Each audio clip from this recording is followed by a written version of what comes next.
Good morning, students. Previously, we discussed about connective tissue. Now, today we'll be discussing about two important tissues, muscular tissues and nervous tissues. Let's begin with the first one, that is the muscular tissue. Muscular tissue is composed of elongated cells called muscle fibers. This tissue allows movement in body by contraction and relaxation, and this is possible just because of the presence of a special type of protein which is called as contractile protein, which contract and relax to cause movement. So please do remember that muscular tissues, they show contraction and relaxation because of this special type of protein called as contractile protein. Now, muscular tissues, they are of three types: striated muscles or skeletal muscles, unstriated or smooth muscles, and cardiac muscles or heart muscles. So we'll be discussing these one by one. First is striated muscles or skeletal muscles. As you can see here, the cells of striated muscles are in the form of long unbranched fibers. These are made up of many fibers and they have multi-nucleus. That means these are multinucleated. And one more point to be noted here, these nucleus, they are present on the outer side or the periphery of this these cells or muscle fibers. And striations, they are present. Striations are light and dark bands. As if you see or observe it carefully, you will find that there are some light and dark bands present over its surface. These are called as striations, and just because of these striations, it can show contraction and relaxation, and therefore the name has been given striated muscles. And striated muscles, they are present on they are found in those organs where voluntary movement is possible. That means there are some movements which we carry out by our own will, like movement of hands, legs, back, neck, etc. All of these they are possible because of this presence of striated muscles. Striated muscles is present there.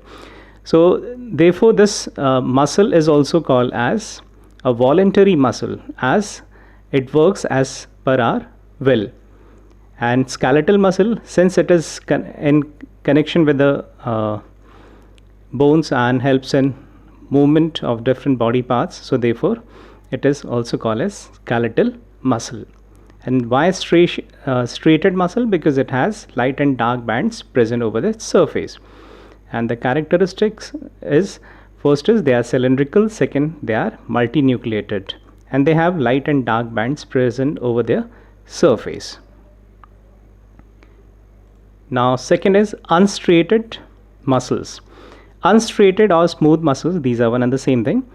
The cells of the smooth muscles are spindle shaped. As you can see here, they are tapering at both the sides, as you can see in the second one. It has sharp endings. So such a structure is called spindle shape. And they don't have light and dark bends present over their surface. So therefore they are called smooth or unstriated muscle, because striations, they are not present over their surface. And one more thing, they are uninucleated. That means they have only one nucleus present in each cell or tissues. Now smooth muscle is found in those parts where involuntary movement is possible. Example like muscles in stomach, because once the food enters into your mouth, after that it passes through the esophagus, then it goes to the stomach, small intestine, large intestine, the whole complete gut or the alimentary canal, it is made up of this type of smooth muscles, right? And they move automatically. That means they are involuntary. They are involuntary muscles. That means they don't work as per our will. They move automatically. So therefore we can call them as involuntary muscles. Now next is cardiac muscles. Cardiac muscles or heart muscles. Why heart muscles? Because these are exclusively found there in heart only. They are not found anywhere else. They are present only in heart. So therefore the name has been given cardiac. And wherever you find this word cardiac, you must have heard about cardiograph, cardiologist, cardiovascular. So all of these are related with heart. So these are exclusively found in heart. So therefore these are also called as heart muscles. The cells of cardiac muscles are in the form of branched fiber. As you can see here, they have branch structure. Unlike in other two, they don't have any branches, but here these are branched, and these are found in heart, as I've mentioned. And cardiac muscles, they have many nucleus and striations. As you can see here that they have light and dark bands, but they are not much clear. They have faint light and dark bands or striations, because as you know that they are also responsible for contraction and relaxation of the heart, and therefore they should also have these type of striations or bands, right? So cardiac muscles, they have many nucleus and striations are present in these cells or muscles. And cardiac muscles can move continuously throughout the life in rhythmic pattern. Yes, as you know that heart, it carries out pumping of blood to different part of the body, and by the time a person reaches his last destination, that means when he dies, before that it carries on the rhythmic contraction and relaxation and makes him alive. So cardiac muscles, they are found only in heart. And one more thing, that they are the strongest of all the three muscles, as they never get tired or fatigued. And you know that in case if they get tired or fatigued, then what can happen? Yes, so please do remember that they never get tired or fatigued. So this is a comparison of these three types of muscular tissues. Cardiac muscles, they are found in heart, and cardiac muscles, they are also involuntary. That means they don't work as per our will. Like you cannot stop your heartbeat, right?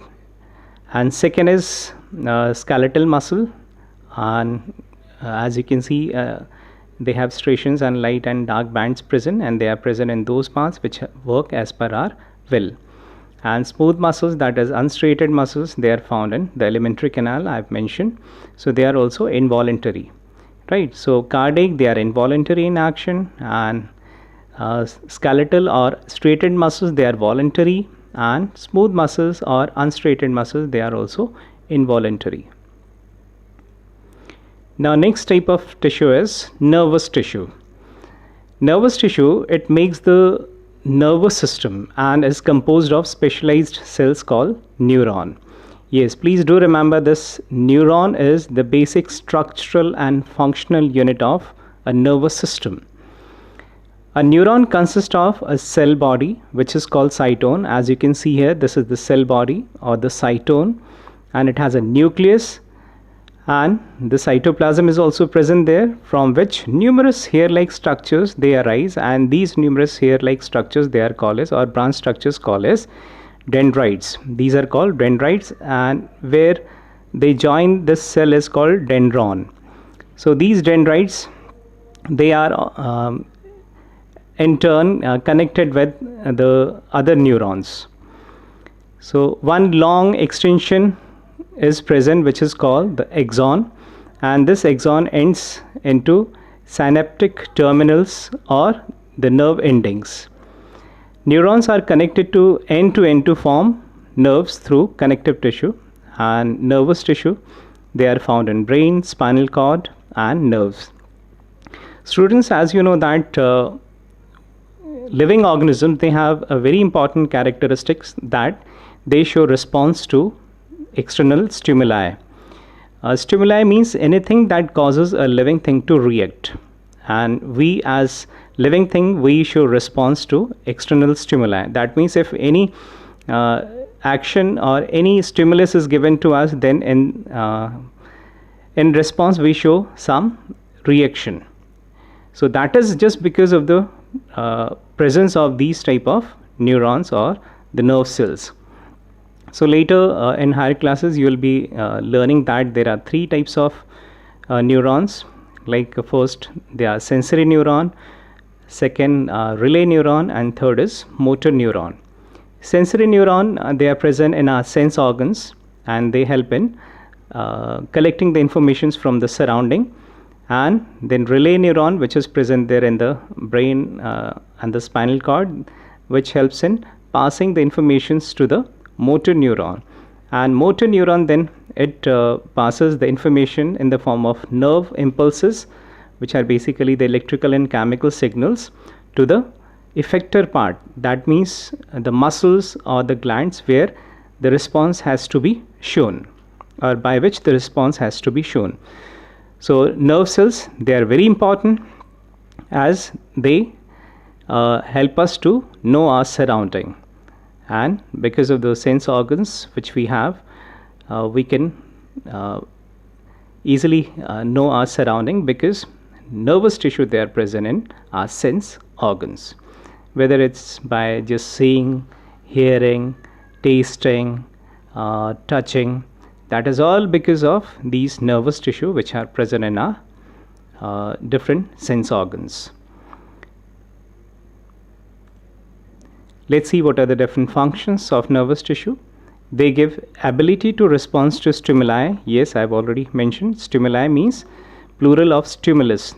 Stimulus is anything which causes a living thing to react. Suppose if you touch a hot plate, you immediately remove your hand from that hot plate. So that means hot or heat is stimulus, and you are showing response by removing your hand from there. So that is just because of the fact that we have neurons or nerve cells or nervous tissue. They transmit informations from body parts to brain, and of course brain to body parts also, because response has to be shown. They transmit orders from brain to body parts. Yes, and nervous and muscular tissue together control body movements in all animals. Yes, we can show different movements. That is because of the fact that we have muscular tissue, but they work in coordination with the nervous tissue, because it's the nervous tissue which gives muscles order to work, that is to contract or relax. So students, I hope you have understood these two topics. That is, today we discussed about the muscular tissue and the nervous tissue. Three types of muscles: striated, unstriated, and cardiac. And last, that is nervous tissue. I hope you have understood. Thank you. Thanks a lot.